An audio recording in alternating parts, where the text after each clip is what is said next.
This is McCook's Mr. Bilson. Honored to have you here. You're on Donzie 52 channel.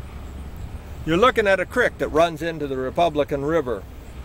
Dozens and dozens of creeks do flow into the Republican River, though very little these days. Too many people want their lawns to look like a carpet, so a lot of water gets used from the underground water system.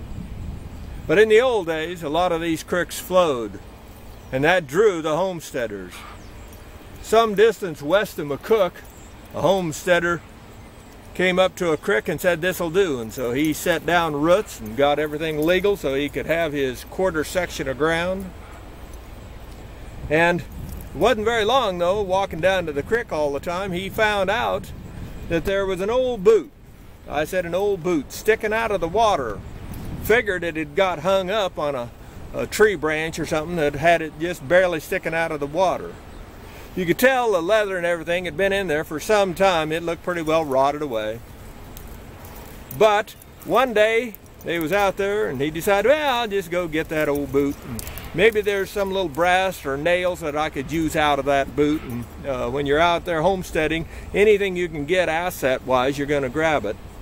So he walked out into the creek there, only a couple of foot deep, and he pulled this boot out.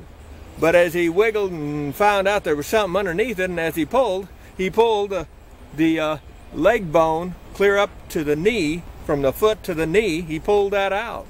There was a foot in there, you bet.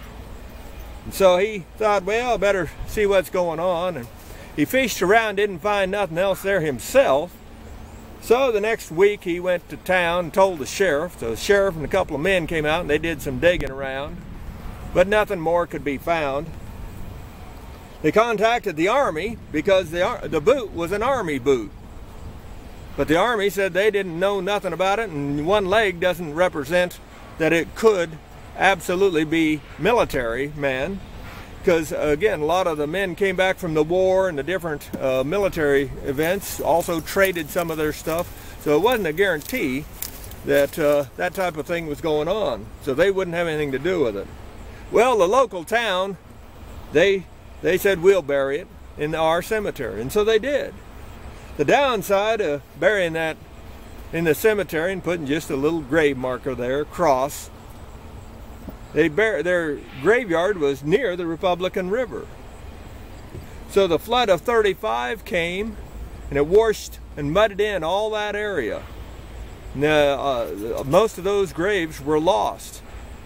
And even the grave site itself is lost today.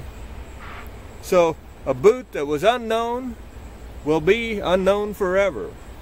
But if you think that's the only time that somebody got lost and unknown in the Republican River, you'd be mistaken. In the flood of 35, 100 people were drowned, and a good share of them were never found.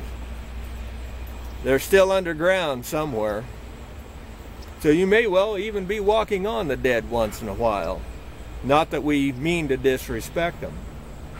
But as far as the dead, this last year, 56 million people died on Earth. So you can't hardly help but walk on a dead person now and then. But that's the boot story out here in southwest Nebraska.